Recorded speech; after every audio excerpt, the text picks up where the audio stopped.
हरिहंत सिद्ध सूर्य उपाध्याय साधु सर्व अर्थ के प्रकाशी मांगलिक उपकारी तिन्ह को स्वरूप जान राग दे भई जो भक्ति आए वो नवाए स्तुति को चारी धन्य धन्य ते काज सब आज भई कर जोरी बार बार वंदना हमारी है मंगल कल्याण सुख ऐसो हम चाहते ओ मेरी ऐसी दशा जैसी तुम धारी है वो मेरी ऐसी दशा जैसी तुम धारी है मंगलमय मंगल करण वीत राग विज्ञान नमो ताहि जाते भय अरहंता दिवा करि मंगल करि ओम ग्रंथ करण को का जाते मिले समाज सब पावे निज पद राज इस भव तरु का मूल एक जानहु मिथ्या भाव ताको करि निर्मूल करिए मोक्ष उपाय करिए मोक्ष उपाय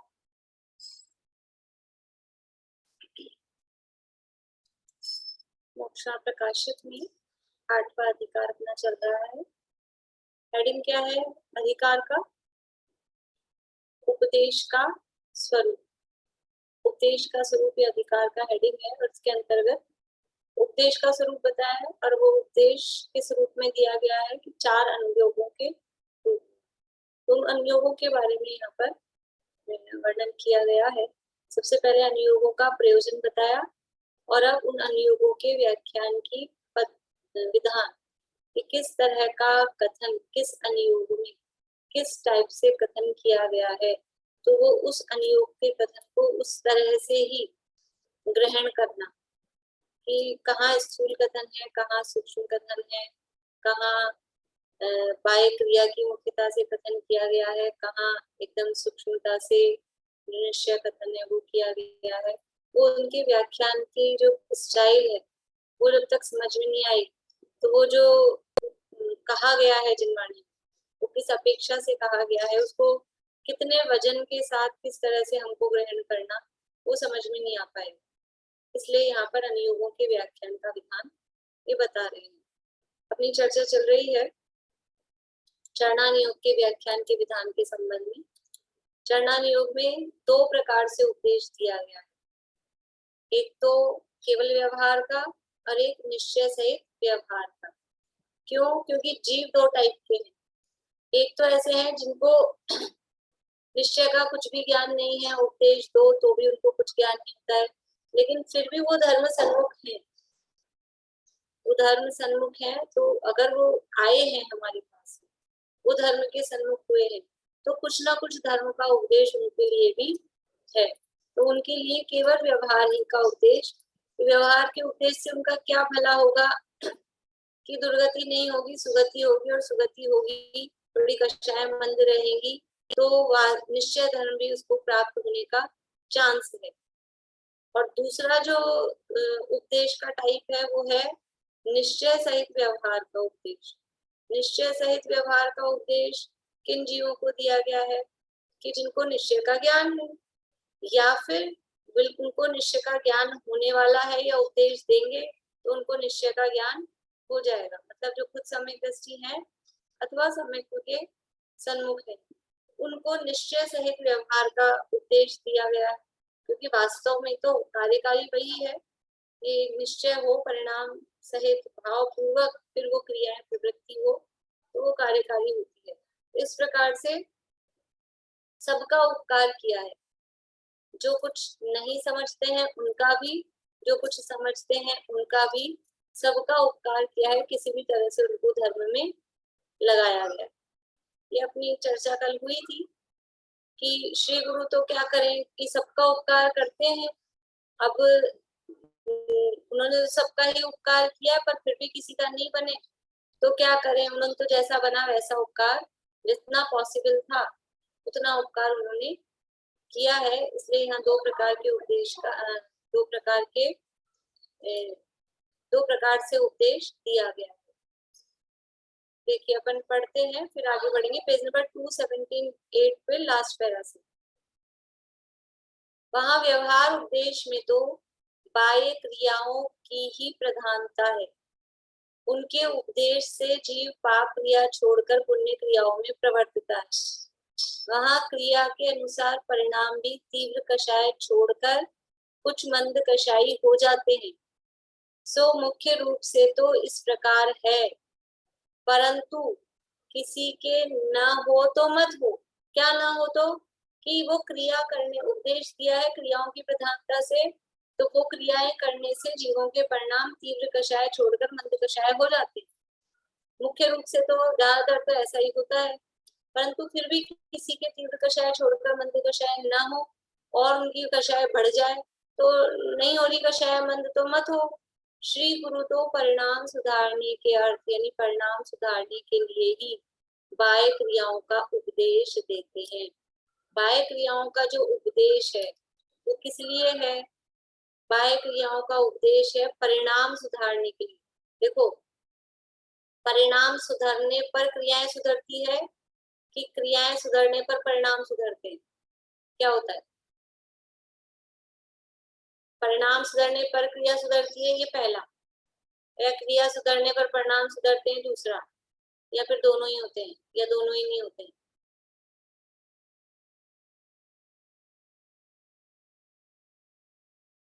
तीसरा पॉइंट है कि कभी तो ऐसा होता है कि परिणाम सुधरने पर क्रिया सुधरती है, कभी ऐसा होता है क्रिया सुधरने पर परिणाम सुधरते हैं। मतलब दोनों बातें लागू पड़ती है।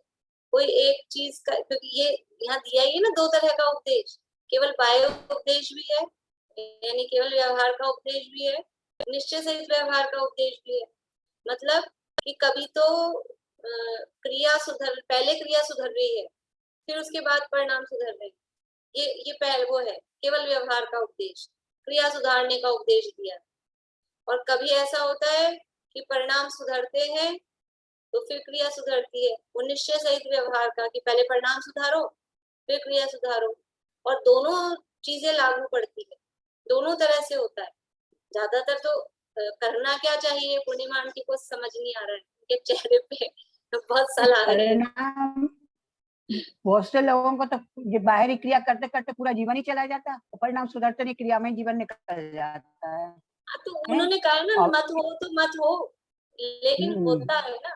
देखो हाँ, सबका होता है तो मुख्यतः तो परिणाम की है। मुख्यता गौणता है, लेकिन होता है ना, एक का भी होता है हाँ, तो हम होता ये तो नहीं कह सकते कि क्रिया सुधरने के बाद परिणाम नहीं सुधरेंगे। तो है। वो दोनों बातें लागू तो पड़ती है ना। अपने भी ऐसा होता है, देखो अपन करते हैं, अपन ये काम करते हैं कि नहीं करते। बच्चों को अपन ने कह दिया ये नहीं खाना, ये नहीं खाना, रात में नहीं खाना, तो कोई शुरू में उनके परिणाम थोड़ी ना थे।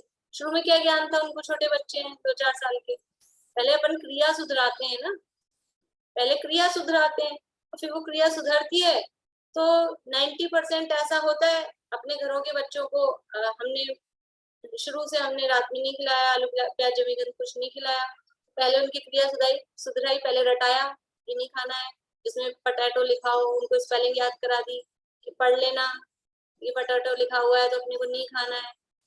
तो पहले हमने क्रिया सुधराई ना। अब उनके परिणाम भी, अब वो खुद भी नहीं खाते, अब उनको भाव भी समझ में आ गया, तो वो क्रिया सुधरने के बाद भी परिणाम, मतलब वो बाद में परिणाम उस हिसाब से होते हैं। कभी पहले, अब बड़े हो गए, अब कुछ जो चीजें पहले खाते थे, बचपन में खाते थे, अब क्या है कि अब उनको पहले समझ में आ गई कि क्या है बात, क्या खाने योग्य है, क्या खाने योग्य नहीं है। अब परिणाम सुधरे तो परिणाम सुधरने के बाद में और क्रियाएं सुधर गई है, और उसमें एडिशन हो गया है क्रियाओं में। तो ये कभी क्रिया परिणाम सुधारने में निमित्त बनती है। ज्यादातर तो यही होता है कि पहले परिणाम सुधारना चाहिए, उसके बाद में क्रिया ऑटोमेटिकली सुधरती है। लेकिन शुरुआत कहाँ से होगी, परिणाम सुधरने की शुरुआत कहाँ से होगी? उसके लिए थोड़ा सा क्रिया में ये तो आना पड़ेगा ना कि मंदिर आओ, कुछ पढ़ो, कुछ सुनो, इतनी सी तो क्रिया सुधरनी पड़ेगी। नहीं तो परिणाम अपने आप तो कोई ऐसा होगा नहीं कि कोई जादू हो जाए और अपने आप परिणाम सुधर जाए। तो दोनों चीजें कार्यकारी, दोनों बातें लागू पड़ती। प्रारंभिक भूमिका में कहो या कभी किसी जीव की अपेक्षा से कहो, तो क्रिया से परिणाम सुधरते हैं। अभी जो उदाहरण अपने 2 दिन से चल रहे हैं, चाहे भील का ले लो, चाहे मछुआरे का ले लो, पहले क्रिया सुधरी ना। पहले कोई ऐसे उनके भाव थोड़ी ना थे कि हम ये हिंसा नहीं करें, कि हम नहीं करें। पहले उनकी क्रिया सुधराई कि तुम इतना सा काम मत करो। क्रिया सुधरी तो वो परिणाम भी उनके बदल गए, तो क्रिया के बाद में परिणाम सुधर गए। और बाकी जो उदाहरण अपने हैं सामान्य, वो तो परिणाम सुधरने के बाद में पहले भाव हुआ, सम्यक दर्शन आदि प्राप्त हुए, फिर उन्होंने व्रत आदि अंगीकार किए, तो परिणाम क्रिया, दोनों चीजें कार्यकारी। तो श्री गुरु तो जो उपदेश देते हैं वो सबके भले के लिए देते हैं, सबका उपकार करने के लिए देते हैं। मुख्य रूप से तो ऐसा ही है कि वो जो क्रिया सुधारने का भी उपदेश दिया है, वो किस लिए हम किसी को क्रिया सुधारने का उपदेश देते हैं, तो वो हम किस उद्देश्य से देते हैं कि वो कषाय मंद हो जाए, हो जाती है। सामान्यतः ऐसा ही है, मुख्य रूप से ऐसा ही है। परंतु किसी के न सुधरे तो न सुधरे न हो। हमने तो जो उपदेश दिया है, गुरु ने जो उपदेश दिया है, वो तो परिणाम सुधारने के अर्थ की उपदेश दिया है। देखिए आगे 279 पेज। अभी क्या है कि आप लोगों को किसी को कुछ पूछना हो, जब तक पीडीएफ चलती ना, और कुछ पूछना हो तो हैंड रेज ऐप में करें, मुझे फिर आप लोग सब दिखते नहीं, ठीक है ना। किसी को कुछ पूछना हो तो फिर ऐप में हैंड रेज करें। आगे 279 पेज पे, तथा निश्चय सहित व्यवहार के उपदेश। पहला क्या कहा था, वो केवल व्यवहार का उपदेश, केवल व्यवहार का उपदेश दिया, उससे भी परिणाम तीव्र कषाय छोड़ के मंद कषाय रूप हो जाती है, सामान्य रूप से ऐसा होता है, वो कहा। अब कह रहे हैं कि निश्चय सहित व्यवहार के उपदेश में परिणामों की ही प्रधानता है। वहां थी तो अपन 1 नंबर 2 नंबर से बात करें, यानी जो पहला था केवल व्यवहार का उपदेश, वो 1 नंबर वाला उपदेश, जो निश्चय सहित व्यवहार वाला उपदेश है वो 2 नंबर वाला उपदेश। तो 1 नंबर वाले उपदेश में क्रिया की प्रधानता है, वहां केवल क्रिया सुधारने की बात की है। केवल व्यवहार का है ना, व्यवहार मतलब यहाँ समझना बाहरी क्रिया। और जो निश्चय सहित व्यवहार है का उपदेश है 2 नंबर वाला, उसमें है परिणामों की प्रधानता, वहां क्रिया की प्रधानता नहीं है। वहां पहले परिणाम, निश्चय सहित है ना, पहले परिणाम सुधरे, तो परिणामों की प्रधानता है। उसके उपदेश से तत्व ज्ञान के अभ्यास द्वारा व वैराग्य भावना द्वारा परिणाम सुधारे। उसके उपदेश से मतलब ये 2 नंबर वाला जो उपदेश है, निश्चय सहित व्यवहार का उपदेश, उसमें तत्व ज्ञान के अभ्यास द्वारा व वैराग्य भावना द्वारा परिणाम सुधारे। वहां परिणाम के अनुसार बाह्य क्रिया भी सुधर जाती है। परिणाम सुधरने पर बाह्य क्रिया सुधरती ही है, इसलिए श्री गुरु परिणाम सुधारने का मुख्य उपदेश देते। देखो वहां तो नियम नहीं था, पहला वाला जो उपदेश था जिसमें केवल क्रियाएं सुधर रही थी, उसमें तो क्रिया सुधरने पर परिणाम सुधर ही जाए, मुख्यतः सुधर जाते हैं, लेकिन 100% सुधर जाएंगे वो गारंटी नहीं। लेकिन अगर परिणाम सुधरे तो दूसरा उपदेश है, तो अगर परिणाम सुधरे तो क्रिया अपने आप सुधरती ही है। परिणाम सुधरने पर क्रिया नहीं सुधरे ऐसा नहीं होता। इसको कहते हैं कि अंतरंग से बहिरंग की व्याप्ति है। अंदर में परिणाम सुधरे तो बाहर भी सुधरेगा ही सुधरेगा, लेकिन बहिरंग से अंतरंग की व्याप्ति नहीं है। मतलब बाहर में आपने क्रिया सुधारी तो अंदर आपके परिणाम भी सुधर ही गए, इसकी कोई गारंटी नहीं। लेकिन फिर भी जो क्रिया सुधारने का उपदेश दिया था वो प्रयोजन क्या था उसका? प्रयोजन वही था, परिणाम सुधारना। और समझ लो कि एक मजबूरी थी। क्या मजबूरी थी? कि अब उसको निश्चय सहित व्यवहार का उपदेश समझ ही नहीं आ रहा है, उसको निश्चय का ज्ञान ही नहीं है, तो कुछ भी करके वो आया है धर्म में, तो इसमें एक चांस है, क्रियाओं के माध्यम से एक चांस है, इसलिए वो चांस लिया था। अगर वो चांस, ऐसा होता है ना, बहुत बार अपन चांस लेते हैं, कोई मतलब चांस लेते हैं, ट्राई करते हैं, अगर हो जाए भला तो अच्छी बात है, बुरा तो है ही, बुरा तो होना ही है, हो ही रहा है, संसारी तो है ही। लेकिन अगर ये चांस लिया और वो लग गया लाइन पे तो भला हो जाएगा। इसलिए केवल क्रियाओं का भी उपदेश, निश्चय की तीव्र मतलब अतिरेक में अपन ये सोचे नहीं क्रियाओं का उपदेश होना ही नीचे, होना ही नीचे, क्रिया कांड में क्या है, ऐसा नहीं, ऐसा नहीं। उसके माध्यम से भी वो करते करते भी परिणाम भी फिर उस तरह से सुधरने लगते। और वो तो बात तो वो है कि जिस जीव की जैसी होनहार, असली बात तो वही, असली बात तो वही है। लेकिन फिर भी उपदेश की जो प्रक्रिया है, उपदेश की भाषा में क्या करा जाएगा, क्या कहा जाएगा, क्या किया जाएगा, इसी तरह का किया जाएगा। तो इस तरह से चरणानुयोग के माध्यम से ये श्री गुरु उपकार करते हैं, दोनों तरह का उपदेश देते हैं और उपकार करते हैं। देखिए, तो निश्चय सहित व्यवहार के उपदेश में परिणामों की ही प्रधानता है। उसके उपदेश से तत्व ज्ञान के अभ्यास द्वारा व वैराग्य भावना द्वारा परिणाम सुधारे। यानी निश्चय सहित व्यवहार का उपदेश यानी परिणाम सुधारने की मुख्यता है। तो पहला क्या करे? तत्व ज्ञान का अभ्यास। जब तत्व ज्ञान का अभ्यास होगा, देखो सीधा किसी को कहो कि आलू नहीं खाना, जमीकंद नहीं खाना, ये नहीं खाना, ऐसा तो नहीं समझ में आती है। और फिर उनको तत्व ज्ञान का अभ्यास कराया गया। कैसे अभ्यास कराया गया? कि समझ लो कर्णानुयोग के माध्यम से जीव समाज पढ़ाए, जीव समाज पढ़ाए कि कैसे कैसे जीव हैं, इतने आलू की एक नोक में तो सुई घुसाओ, फिर उसकी नोक पे कितने जीव आ रहे हैं, जितना कण आ रहा है उसमें इतने सारे शरीर हैं, फिर एक एक शरीर में इतने इतने उसमें इतने सारे स्कंद हैं, एक एक स्कंद में इतने सारे अंडर हैं, फिर एक एक अंडर में इतनी कुल्वी है, फिर एक एक कुल्वी में इतने आवास हैं, फिर इतने एक एक उसमें शरीर है, फिर एक एक शरीर में इतने इतने जीव है। तो अब उसको ये क्या हो रहा है, उसके परिणाम की इतने जीव वो परिणाम सुधर रहे हैं कि हम जब एक आलू खाते हैं तो कितने कितने जीवों का घात उसमें होता है। यदि वो जीव बड़े हो जाएं, वो एक नोक पे जो जीव आए हैं आंवले जितने हो जाएं तो पूरे लोक में नहीं समाये। तो ये ऐसा ही तत्व ज्ञान कराया, ये उनको भाव भाषित कराया, भाव भाषित कराया तो परिणाम सुधरे। तो परिणाम सुधरे तो अब वो क्रिया सुधरेगी कि नहीं सुधरेगी? अनछने पानी की एक बूंद में इतने इतने असंख्यात जीव होते हैं, और वो वीडियो दिखाई और ये तत्व ज्ञान कराई। ये सब क्या है? ये जो कर्णानुयोग में जितने भी ये जो समझ लो मार्गणाएं हैं, मार्गणाओं का क्या मतलब है? कहाँ कहाँ जीव पाए जा रहे हैं, कैसे कैसे जीव हैं, ये कर्णानुयोग चरणानुयोग की सिद्धि करता है। जो कर्णानुयोग पढ़ता सुनता समझता है उसका आचरण उस स्वच्छंदता का नहीं हो सकता है, क्योंकि वो अगर सही यथार्थ रूप में पढ़ा है तो, कर्णानुयोग के प्रयोजन सहित पढ़ा है तो उसको पढ़ने का प्रयोजन क्या है? कर्णानुयोग चरणानुयोग के लिए हमको साक्षी प्रदान करता है कि जो ये चरणानुयोग में कहा गया है वो बात बराबर ऐसी है। तो वो कर्णानुयोग में दिखते हैं ना सामने, कितने कितने हैं, अनंत का भाव भाषण, असंख्यात का भाव भाषण, ऐसे तो फिर भी बोल दो कितने हैं कितने हैं, समझ नहीं आता है।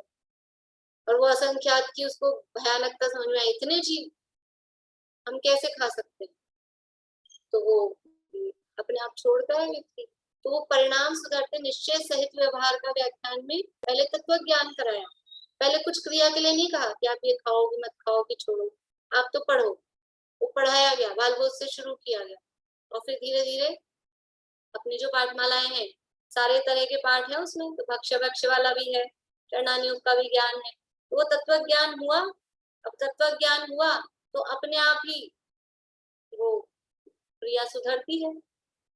तो तत्व ज्ञान के अभ्यास पूर्वक और वैराग्य भावना आदि के माध्यम से ये अपने आप ही वो परिणाम सुधरते हैं और परिणामों के अनुसार बाह्य क्रिया भी सुधर जाती है।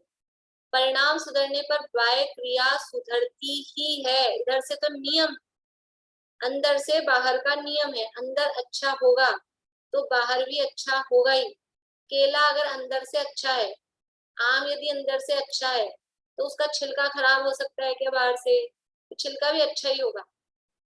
जिसका छिलका खराब है, जिसका छिलका अच्छा है बाहर से, तो अंदर से अच्छा होगा ही, उसकी गारंटी नहीं है। वो अंदर से अच्छा भी हो सकता है, खराब भी हो सकता है। लेकिन जिसका अंदर से अच्छा है, तो उसका छिलका खराब नहीं हो सकता है, तो छिलका भी अच्छा ही होगा। मतलब अंदर परिणाम सुधरे हैं तो बाहर में क्रिया भी सुधरती ही है। इधर से इधर की नियम बता दी। देखिए, इस प्रकार दो प्रकार के उपदेश, दो प्रकार का, पहला तो केवल व्यवहार का, दूसरा निश्चय सहित व्यवहार। ये दो प्रकार के उपदेश में जहां व्यवहार का ही उपदेश हो, वहां, अब जहां केवल व्यवहार का उपदेश दे रहे हैं, तो वहां सम्यक दर्शन के लिए, सम्यक ज्ञान के लिए, सम्यक चारित्र के लिए किस प्रकार का उपदेश देंगे? वहां किस टाइप का उपदेश है? देखो, उपदेश दे रहे हैं रत्नत्रय का ही, और दूसरा कोई उपदेश नहीं है।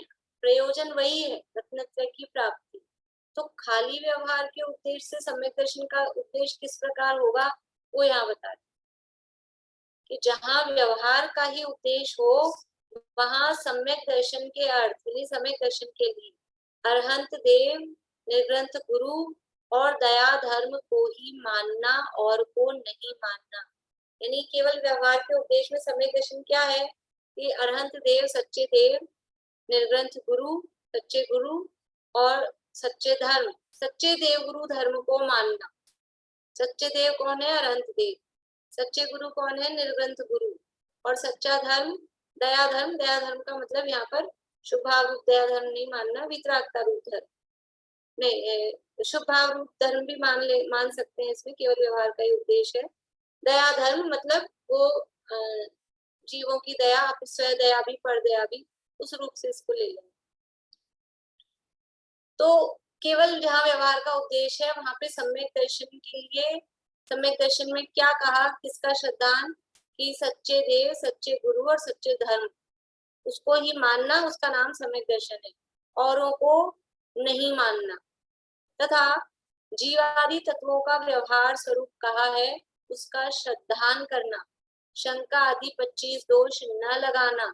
निशंकित आदि अंग व संवेग आदि गुणों का पालन करना इत्यादि उपदेश देते हैं। यानी सम्यक दर्शन की प्राप्ति के लिए क्या कहते हैं केवल व्यवहार के उपदेश में? क्या आप ये लग रहे हो आप तो, जो ग्रहित मिथ्यात्व में पड़ा हुआ है, ग्रहित मिथ्यात्व में लगा हुआ है, उसको क्या कहेंगे कि सच्चे देवशास्त्र गुरु को ही मानो। सच्चे देवशास्त्र गुरु को मानना ही धर्म है, वही धर्म है। तो सच्चे देव यानी अरहंत भगवान, कोई अरहंत देव हमारे श्री अरहंत, गुरु हमारे निर्ग्रंथ संत, ये ऐसा ही उपदेश देते हैं। उनको ये उपदेश दिया। और 7 तत्वों की श्रद्धान में भी कैसा उपदेश दिया है कि 7 तत्वों का एक व्यवहारिक, जीव अजीव आश्रय बंध संबंध निजा मोक्ष का वो व्यवहारिक स्वरूप। व्यवहारिक स्वरूप का मतलब है कि भेद रूप कहा है इसमें, इनके व्यवहार स्वरूप का ही, तथा जीवादिक तत्वों का व्यवहार स्वरूप कहा है, उसका श्रद्धान करना। यानी सच्चे देव गुरु धर्म को मानना और जीवादि तत्वों का व्यवहार स्वरूप का मतलब है कि भेद रूप। देखो, जीवादि तत्वों का निश्चय स्वरूप, तो वो अभेद रूप से उनको जानना, उनका श्रद्धान करना। निश्चय सम्यक दर्शन क्या है, व्यवहार सम्यक दर्शन क्या है? तो तत्वार्थ सूत्र पढ़ते हैं, तो वहां तत्वार्थ श्रद्धानम सम्यक दर्शनम कहा, वो निश्चय सम्यक दर्शन है कि व्यवहार सम्यक दर्शन है? तत्वार्थ श्रद्धानम सम्यक दर्शनम जो तत्वार्थ सूत्र में कहा, वो निश्चय सम्यक दर्शन की परिभाषा कही है कि व्यवहार सम्यक दर्शन की? वहां वो निश्चय सम्यक दर्शन की ही कही है। लेकिन अभी यहाँ मोक्षा प्रकाशक में बताएंगे सम्यक दर्शन के 4 लक्षण, तो वहां तत्वार्थ श्रद्धान लक्षण को व्यवहार में लेंगे। तो निश्चय सम्यक दर्शन क्या है? तो छेड़ाला में कहा है, परद्रव्यंति भिन्न आप में रुचि। केवल आत्मा का श्रद्धान, वो निश्चय सम्यक दर्शन है। और इस 7 तत्वों का श्रद्धान, क्योंकि ये 7 तत्वों की भेद रूप श्रद्धा है, इसका नाम है व्यवहार। भेद हुआ ना, जीव अजीव, आश्रव, बंध, संवर, निद्रा, ये भेद हो गया। तो ये भेद होने से इसको व्यवहार में डाल दो। तो वहां ऐसा भेद रूप और भेद रूप समझ लो विकल्पात्मक रूप, 7 तत्वों का ऐसा विकल्प चले, तो विकल्प चलेगा तो वो निश्चय सम्यक दर्शन नहीं हो पाएगा। निश्चय सम्यक दर्शन मतलब आत्मा का अनुभव। तो जब तक ऐसे विकल्प चलेंगे, भेद में रहेगा उपयोग, तब तक वो आत्मा का अनुभव वाली दशा नहीं होगी। तो इसलिए यहाँ कहा जीवादि तत्वों का जो बाह्य स्वरूप कहा है, व्यवहार रूप कहा है, भेद रूप से उनको जानना समझना, जीव क्या है, अजीव क्या है, आश्रव बंध क्या है, संवर निर्जरा मोक्ष क्या है, जो मतलब थ्योरेटिकल रूप से जो जानना, उसका समझना यहाँ पे वो व्यवहार रूप से उसकी श्रद्धा। तथा जीवादिक तत्वों का व्यवहार स्वरूप कहा है, उसका श्रद्धान करना। तो व्यवहार स्वरूप मतलब कि विकल्पात्मक रूप में उसको जान, थ्योरेटिकल थ्योरी रूप में उसको जान, वो व्यवहार स्वरूप भेद रूप में जान, उसका श्रद्धान करना। और शंका आदि 25 दोष न लगाना, निशंकित आदि अंग व संवेग आदि गुणों का पालन करना। सम्यक दर्शन के लिए क्या कहेंगे कि जिन वच में शंका न धार, जिन भगवान के वचनों में शंका नहीं करनी चाहिए, लौकिक भोगों की वांछा नहीं करनी चाहिए धर्म के फल में, और दूसरों को स्थितिकरण कराना चाहिए, दूसरों के दोषों को ढकना चाहिए, उपगूहन अंग होना चाहिए, इस तरह से परस्पर साधर्मियों में वात्सल्य होना चाहिए, धर्म की प्रभावना करनी चाहिए। बाहरी बाहरी जो है, अपन ने 8 अंगों का स्वरूप पढ़ा है ना, तो उसमें निश्चय स्वरूप भी है, अपने में अंदर वो सारे गुण प्रकट हो निश्चय रूप में, और उसका व्यवहारिक रूप भी है बाहर में। तो बाहर में निशंकित आदि अंगों का पालन करना, शंका आदि 8 दोष नहीं लगाना, 25 दोष, 3 मूर्ता, 6 अनायतन, शंका आदि 8 दोष, इन सब से, और कौन से रह गए, 8 मत, इन सब से रहित, ऐसा निर्दोष पालन करना। तो ये केवल व्यवहार के उपदेश में क्या उपदेश दिया जाएगा, सम्यक दर्शन की प्राप्ति के लिए ये कहा जाएगा ना, मद मत करो, घमंड मत करो, 8 प्रकार के मद मत करो, ये ऐसे अंगों का पालन करो, 3 मूर्ताओं से रहित हो। तो ये सारा क्या है, केवल व्यवहार का उपदेश, और उसको वो सम्यक दर्शन की प्राप्ति के लिए ये सब तुम पालन करो, तो सम्यक दर्शन प्राप्त हो जाएगा। अब सम्यक दर्शन की प्राप्ति में भी पहले निशंकित आदि अंग होंगे कि बाद में होंगे, सम्यक दर्शन से पहले होंगे कि बाद में होंगे, कि वही जो अभी अपन ने देखा ना, पहले भी होंगे स्थूल रूप से पहले होंगे, और वास्तविक सच्चे वो बाद में होंगे। लेकिन अगर पहले बिल्कुल ही नहीं हो निशंकित आदि अंग, तो सम्यक दर्शन प्राप्त नहीं हो सकता है। जिन भगवान के वचनों में यदि शंका होगी, ये वो निशंकित अंग तो बाद में होता है सम्यक दर्शन के, तो अगर वो स्थूल रूप से भी निशंकित पना नहीं होगा, तो भगवान की वाणी में शंका करेगा तो सम्यक विश्वास ही नहीं है। सम्यक दर्शन मतलब विश्वास, तो जिसको भगवान का विश्वास नहीं, उसको अपने आप का क्या विश्वास होगा, क्योंकि खुद को तो खुद दिख ही नहीं रहा है, खुद को तो पहचानता ही नहीं है, भगवान सामने दिख रहे हैं, भगवान का ही विश्वास नहीं है, तो अपने अस्तित्व का कहाँ विश्वास करे, इसलिए सम्यक दर्शन की प्राप्ति नहीं हो सकती। तो पहले ये व्यवहार रूप में निशंकित आदि अंग होंगे, और फिर वो निश्चय रूप में भी, जब निश्चय का प्रकटीकरण होगा तो निश्चय रूप से भी। तो इन सबको कहा सम्यक दर्शन के लिए इन सब का उपदेश दिया। देखो फिर से पढ़ते हैं अपन। 2 प्रकार के उपदेश में जहाँ व्यवहार का ही उपदेश हो, वहां सम्यक दर्शन के अर्थ अरहंत देव, निर्ग्रंथ गुरु, दया धर्म को ही मानना, और को नहीं मानना, तथा जीवादि तत्वों का व्यवहार स्वरूप कहा है, उसका श्रद्धान करना, शंका आदि 25 दोष न लगाना, निशंकित आदि अंग व संवेग आदि गुणों का पालन करना, संवेग आदि गुणों का पालन करना। संवेग आदि गुण कौन से हैं? संवेग आदि गुण कौन से हैं? बोलिए रेणु। प्रथम संवेग आस्तिक्य और ये चौथा जो दया का लिए होता है नाम वात्सल्य अनुकंपा, प्रशम, अनुकंपा। संवेग, अनुकंपा और आस्तिक्य, ये चार गुण सम्यक दर्शन के कहे जाते हैं। प्रशम, संवेग, अनुकंपा और आस्तिक्य। तो इनका पालन सम्यक दर्शन के पहले करें कि बाद में करें? कि पहले भी करें और बाद में तो होगा ही, बाद में तो होता ही है।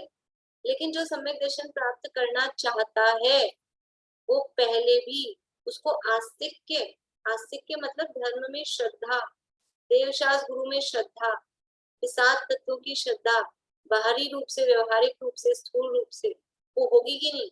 उसके प्रशम, प्रशम भाव मतलब कषायों की मंदता रूप भाव नहीं होंगे तो सम्यक दर्शन कैसे प्रकट होगा? संवेग, धर्म के फल में अनुरक्ति और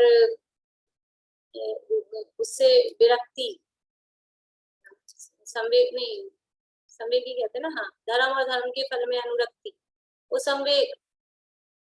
और कौन सा रह गया? अनुकंपा, जीवों के प्रति दया, ये नहीं होगी उसके जीवन में पहले से ही, सम्यक दर्शन कैसे प्राप्त कर सकता है?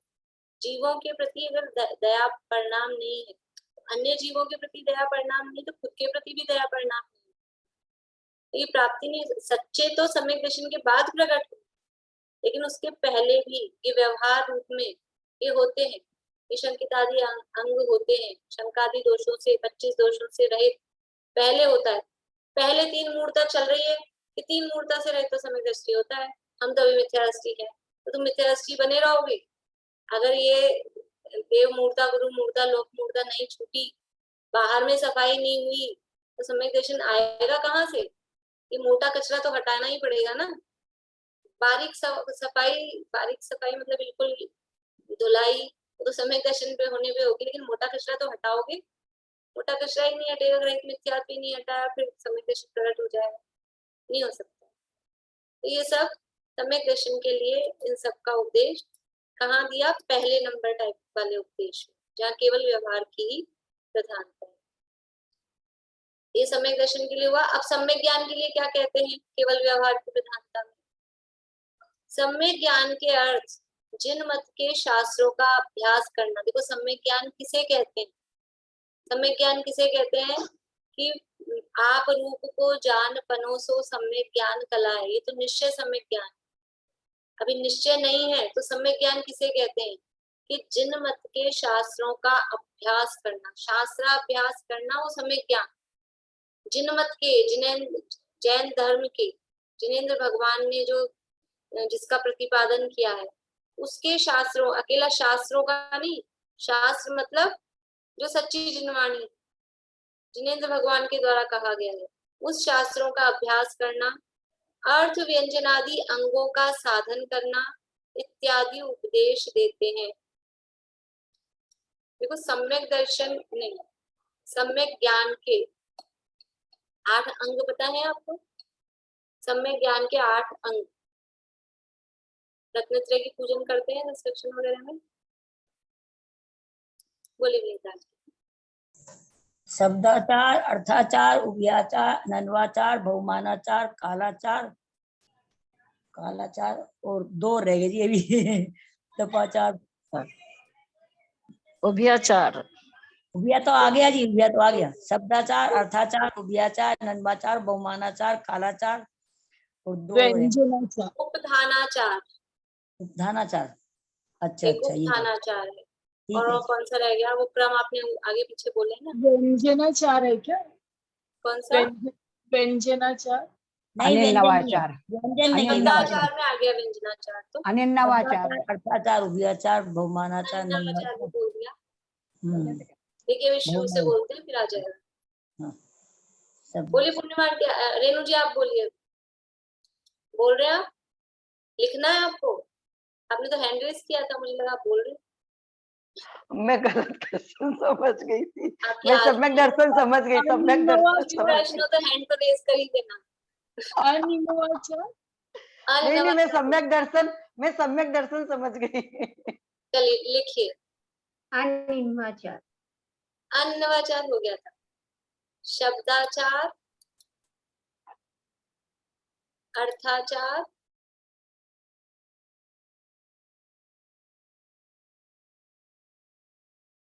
उभयाचार, शब्द, अर्थ और दोनों को उभयाचार, और शब्दाचार को व्यंजनाचार भी कहते हैं। कालाचार,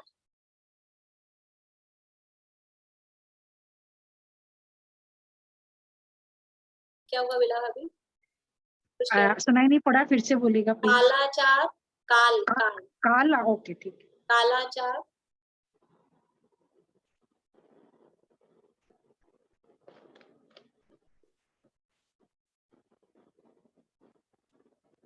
अनिन्नवाचार, अनिन्नव अच्छा ठीक है।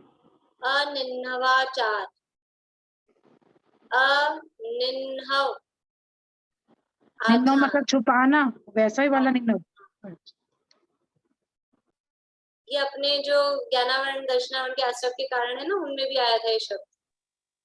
है आधा होगा, है हलंत होगा, क्या बोल रहे हैं? है हलंत होगा, आधा होगा, है अनिन्नव, निन्नव, हाँ है हलंत। निहन्नव, न भी आधा है, न आधा है पूरा है। देख लेना वो बुक में अपने ज्ञानावरण आदि कर्मों के आश्रम के कारण भी है ना उसमें। शब्दाचार, अर्थाचार, उभयाचार, कालाचार, अनिन्वाचार, उपधानाचार, उपधानाचार और बहुमानाचार। एक कौन सा रह गया? विनयाचार। विनयाचार, उस वो ऊपर ही था, चौथे पांचवें नंबर पे आएगा विनयाचार। शब्दाचार, अर्थाचार, उभयाचार, विनयाचार, कालाचार, अनिन्नवाचार, उपधानाचार और बहुमानाचार। इस तरह से सम्यक ज्ञान के 8 अंग। तो ये जो 8 अंग है, मेरे को 8 अंगों का वर्णन नहीं करना। यहाँ जो सम्यक ज्ञान बताया, सम्यक ज्ञान मतलब शास्त्रों का अभ्यास, और सम्यक ज्ञान के अंग भी कौन से बताए हैं कि शास्त्रों का सही अक्षर पढ़ें, वो शब्दाचार, शास्त्रों के सही भाव को समझें, वो अर्थाचार, फिर शास्त्रों का अक्षर भी सही पढ़े और भाव भी सही समझे, ये उभयाचार। ये क्या है? सम्यक ज्ञान की बात कर रहे हो, परद्रव्यन्ते भिन्न आपको आप रूप को जान पनोसो सम्यक ज्ञान कलाए, इसमें अक्षर और शब्द और ये कहाँ से आ गए? सम्यक ज्ञान तो अपने आत्मा को जानना होता है ना, अपने आत्मा को जानने का नाम सम्यक ज्ञान है। फिर उसके सम्यक ज्ञान के अंगों में ये अक्षर सही पढ़ो, कि अर्थ सही समझो, कि दोनों को सही समझो, सही काल में पढ़ो, विनय पूर्वक पढ़ो, बहुमान पूर्वक पढ़ो, ये बातें कहाँ से आ गई? ये व्यवहार सम्यक ज्ञान, इसी का नाम शास्त्रों का अभ्यास करना। और कैसे अभ्यास करना कि सही, इसीलिए जो पाठ करते हैं हम, गाथा पाठ, सूत्र पाठ, शुद्ध उच्चारण होना चाहिए, ये शब्दाचार है। वरना सम्यक ज्ञान में वो दोष लगता है अशुद्ध उच्चारण करने से। ये सम्यक ज्ञान के अंग दिए है ना, तो शब्दाचार, अर्थ सही, भाव सही समझना चाहिए। हम उच्चारण तो कर रहे हैं, उसमें लिखा है संधि सही, कौन सा सूत्र चल रहा है ना अभी अपना, तो उसमें अपन पढ़ते हैं, तो उसमें तो ऐसा ही लिखा है, लेकिन ऐसा लिखा है भाव तो सही आना चाहिए ना उसका अपने को। तो संधि विच्छेद करके बोलो भाव सही नहीं आ रहा है तो क्या करें? तो भाव भी सही आना चाहिए, शब्द भी सही हो, भाव भी सही हो, दोनों सही हो। ऐसा नहीं अकेला कोई शब्द को ही पकड़ा रहा है, अकेला भाव को ही पकड़ा रहा है। दोनों सही करके संधि सहित बोलो ना, तो दोनों सही करके कैसे बोलना है? सही संधि सहित भी बोले तो सही बोले। फिर है विनयाचार, विनय पूर्वक शास्त्रों का जब भी स्वाध्याय करें तो जिनवाणी को विनय पूर्वक, बहुत विनय सहित विराजमान करके, हाथ में लेके उसका विनय, विद्या ददाति विनयम, विनय से ही विद्या आती है। तो अन्यमतियों की सुक्ति है, मतलब बिना विनय के, विनय नहीं हो तो विद्या ज्ञान नहीं आ सकता, इसलिए विनय होनी चाहिए। विनय ही नहीं है, हाँ भाई पढ़ना है सुनना है, तो विनय नहीं है तो वो यहाँ परिग्रह हो जाएगा ज्ञान का, इकट्ठा कर लोगे कि शोभशम अधिक होगा तो, लेकिन वास्तविक विद्या वास्तविक ज्ञान नहीं आएगा, सम्यक ज्ञान नहीं होगा, सच्चा ज्ञान नहीं होगा। कालाचार, सही काल में पढ़ना चाहिए, शास्त्रों का स्वाध्याय उचित काल में होना चाहिए, द्रव्य भी सही हो, क्षेत्र भी सही हो। द्रव्य द्रव्य सही क्या होगा, शास्त्राभ्यास के लिए सही द्रव्य क्या है, बोले पारुल, सही द्रव्य क्या है शास्त्राभ्यास के लिए? सही शास्त्रों का बहुत बढ़िया, बहुत बढ़िया, ये पारुल ने पकड़ लिया। सही शास्त्र मतलब सच्चे शास्त्रों का अभ्यास करना, आचार्यों द्वारा जो लिखे गए शास्त्र है, हर किसी के लिए। आचार्यों की फाउंडेशन नहीं, सच्चे शास्त्र होने चाहिए, जिन मत के सच्चे शास्त्र होने चाहिए। और अगर अपन आचार्य शब्द बोलेंगे तो फिर उनकी परंपरा में जो विद्वान ने लिखे हैं फिर वो नहीं पढ़ना चाहिए। इसलिए जिन मत की परंपरा के जो सच्चे शास्त्र, ऐसा नहीं कि कुछ भी उठा के पढ़ लिया, जिन मत की परंपरा के जो सच्चे शास्त्र उनका अभ्यास करना चाहिए। पोषक वाली जिनवाणी पढ़ना चाहिए, ऐसा भी कह सकते हैं। हाँ, वीतरागता की पोषक जिनवाणी वही है, तो जो वीतरागता के पोषक शास्त्र है उनका अभ्यास करना चाहिए। तो ये द्रव्य की शुद्धि सम्यक ज्ञान के लिए, क्षेत्र की शुद्धि, हम सच्ची जिनवाणी पढ़ रहे हैं बाथरूम में बैठ के, ऐसा थोड़ी ना होएगा। क्षेत्र भी शुद्ध होना चाहिए, जो भी स्थान है वो शुद्ध होना चाहिए। कुछ जो जैसे अपने जो ये मूल शास्त्र है धवलादि ग्रंथ, तो कहते हैं मंदिर में बैठ के ही पढ़ना चाहिए। घर तो वो अशुद्धि है जगह, घर जो है अपना मकान, वो तो ना सारे काम कौन से होते हैं, वो सारे समझ लो इसी तरह के काम होते हैं। कोई तो पुराने जमाने में तो मंदिर में बैठ के ही शास्त्र पढ़ने की परंपरा थी, चाहे पुराण भी पढ़ते हो, लेकिन चलो अब इतनी फाउंडेशन लगाएंगे तो लोग पढ़ेंगे ही नहीं। पर जो कोई मूल आगम है वो क्षेत्र की शुद्धि से पढ़ना चाहिए। काल की शुद्धि, काल की शुद्धि मतलब उचित काल में, योग्य काल में, शास्त्राभ्यास के लिए जो काल दिए गए। सामायिक के काल में शास्त्राभ्यास, तो सामायिक छोड़ के शास्त्राभ्यास करना वो उचित नहीं। लेकिन अब क्या करें, अब हम तो सामायिक के काल में बैठते हैं कि अगर हम शास्त्र नहीं पढ़ते हैं इस समय तो सामायिक करते हैं क्या, ये विचारने वाली बात है। यदि हम इस समय शास्त्र नहीं पढ़ते हैं तो हम सामायिक भी नहीं करते, हमारा किचन में टाइम चला जाता है कि और भी जो भी काम चला जाता है, तो फिर शास्त्राभ्यास पढ़ने की मनाही नहीं है। लेकिन आप अगर उस समय सामायिक करते हैं तो फिर वो सामायिक करना श्रेष्ठ कार्य है, तो फिर वो काम करना चाहिए। तो योग्य काल में शास्त्राभ्यास करना चाहिए, इसका नाम है कालाचार। और भी बहुत डिटेल है उसके संबंध में, अभी अपने पास ना उसको विषय भी नहीं है और टाइम भी नहीं। फिर क्या लिखा है, अनिन्नवाचार, शास्त्राभ्यास करते समय गुरु का नाम छुपाना नहीं चाहिए। गुरु का नाम नहीं छुपाना चाहिए, इसका मतलब ये कोई जिन्होंने महाराज ने गुरु ने लिखा है तो वो अपना नाम कराना चाहते थे, ऐसा नहीं। लेकिन मायाचारी का परिणाम नहीं हो, हमने अपनी बुद्धि से निकाला है। जो खुद शास्त्राभ्यास कर लिया और कोई ऐसे चीज मैंने अपनी बुद्धि से देखो ये निकाला है, तो अगर जिसको ऐसा अहंकार का भाव है, मान दशा है, और फिर वो मायाचार का परिणाम है कि अपने जिनसे पढ़ा सीखा जिस भी माध्यम से वो अगर उसको छुपाता है तो उसको वैसे ही विद्या नहीं आएगी, उसको वैसे ही ज्ञान नहीं होने वाला है। तो अपने गुरु की हमेशा कृतज्ञ रहना। गुरु मतलब हमने शास्त्र से पढ़ा है, तो जिन आचार्य महाराज कुंद आचार्य ने ग्रंथ लिखे, तो कुंद आचार्य की कितनी महिमा, और उनकी हमेशा हमको कृतज्ञता, उनका नाम नहीं छुपाना। और वैसे साक्षात के लिए जो भी लौकिक गुरु वगैरह से पढ़ा हो तो उनका नाम छुपाना, मतलब उनका नाम नहीं बताया। कुछ लोग इसमें अपनी वो समझते ना मानता कि हमने तो अपने आप ही सारे अर्थ निकाले, हमारे को तो कोई मिला ही नहीं, हमने तो अपने आप ही, तो हमारी बुद्धि अधिक है, ऐसा नहीं। जिनसे भी पढ़ाओ, रत्न शाकाचार्य ने बहुत लिखा है, जो एक अक्षर का भी ज्ञान देवे वो गुरु है और उसकी महिमा गानी चाहिए। अभी तो प्रकरण है तो मुझे बोलना पड़ रहा है, लेकिन ये जो है बात वो है। तो अनिन्नवाचार, हम जो कुछ भी पढ़ते हैं यदि हम समय सार पढ़ रहे हैं तो हम किसी व्यक्ति से नहीं पढ़ रहे हैं। वो कुंद आचार्य हमारे सामने बैठे, वो अमृत चंद्राचार्य हमारे सामने बैठे, हम गोमट सार पढ़ रहे हैं तो हम किसी व्यक्ति से नहीं पढ़ रहे हैं। वो नेमीचंद सिद्धांत चक्रवर्ती हमको पढ़ा रहे हैं। हम द्रव्य संग्रह पढ़ रहे हैं तो नेमीचंद सिद्धांती देव वो हमको पढ़ा रहे हैं, ब्रह्मदेव सूर्य हमको पढ़ा रहे हैं, हम मोक्षा प्रकाशक पढ़ रहे हैं। तो टोडरमल जी साहब बैठे हैं यहाँ, टोडरमल जी साहब पढ़ा रहे हैं, वो है गुरु। उनका उपकार हमको नहीं भूलना चाहिए, तो उनका नाम नहीं छिपाना चाहिए। तो जिससे भी जो भी बात सुनी हो, सीखी हो, समझी हो, नाम लेने में क्या शर्म है, क्या बुराई है? जिससे सीखा है सीखा है।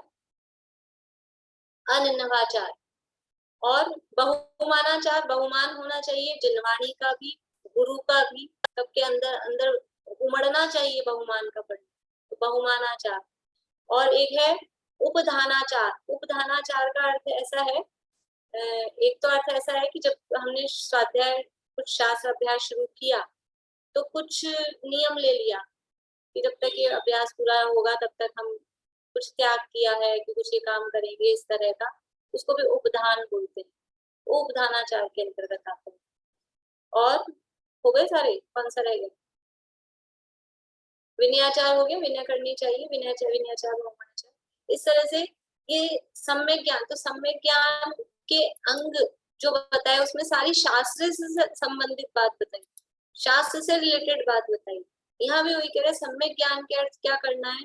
जिन मत के शास्त्रों का अभ्यास करना, ये अर्थ व्यंजन आदि अंगों का साधन करना। ये अपन ने कोई विषयांतर बात नहीं की है, यहाँ ये दिया है ना, अर्थ व्यंजन आदि अंग, तो ये आदि लगाया या दो दिए हैं, अर्थ यानी अर्थाचार मतलब उसका भाव समझना, व्यंजन यानी शब्दाचार, वो शब्द, और आदि में बाकी के 6 और समझना। ये अंग है सम्यक ज्ञान के, 8 अंग। तो उनका साधन करने का उपदेश देते हैं सम्यक ज्ञान के लिए। सम्यक ज्ञान प्राप्त करना है तो ये सारे काम करो, ये बहुमान भी करो, विनय भी करो, सही शब्द भी पढ़ो, सही अक्षर भी पढ़ो, सही भाव भी समझो। ये सारा उपदेश सम्यक ज्ञान के अर्थ देते हैं। इस प्रकार जो व्यवहार उपदेश है, केवल व्यवहार का उपदेश है, उसमें सम्यक दर्शन और सम्यक ज्ञान के लिए किस प्रकार का उपदेश देते हैं, ये मतलब ये समझना, ये चल क्या रहा है? चल रहा है चरणान योग के व्याख्यान का विधान।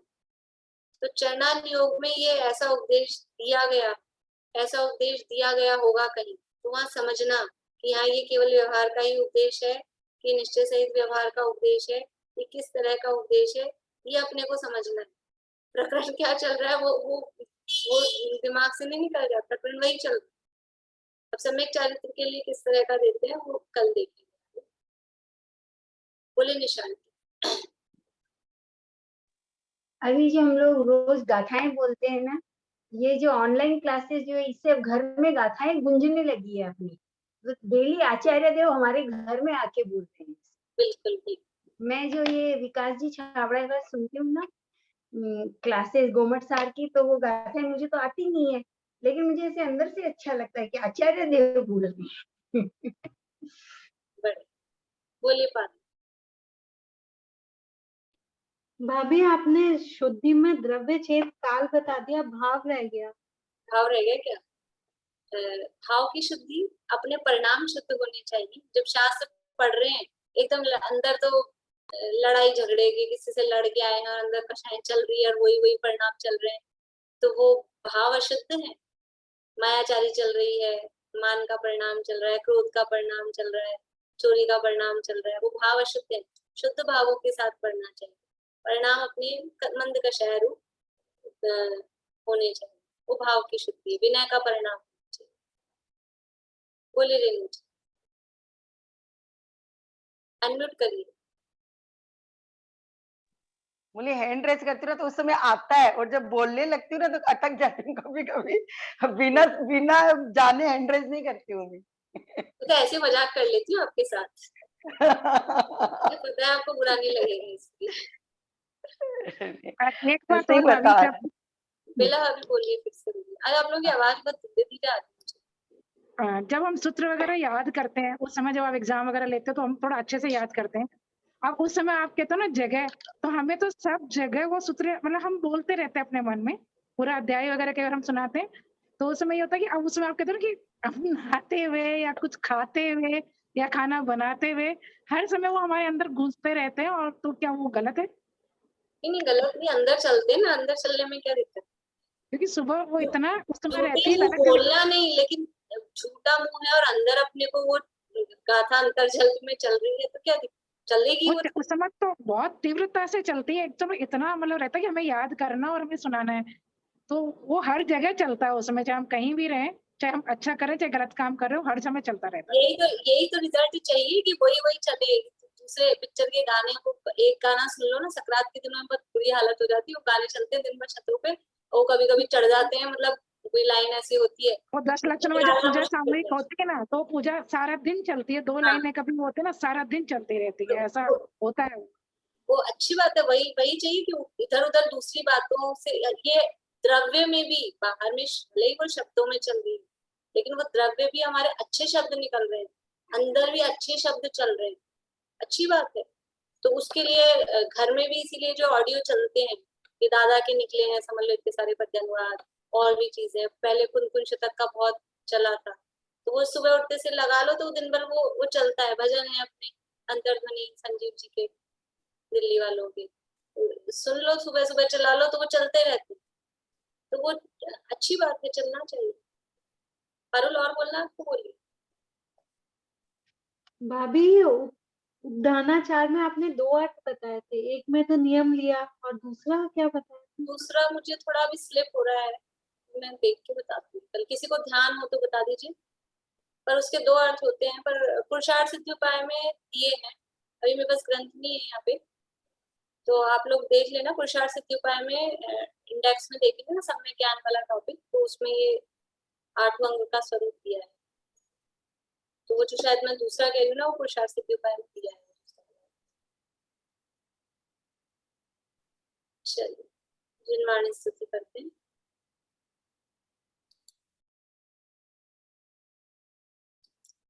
प्रीति बोलो।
जो तो आशा में जिनवाणी माता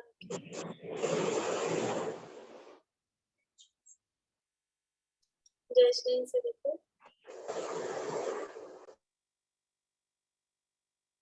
बोलिए रेणु। बोली मैम नई नई जिनवानी स्तुति बुलवाया कीजिए ना, याद हो जाएगी इस तरह।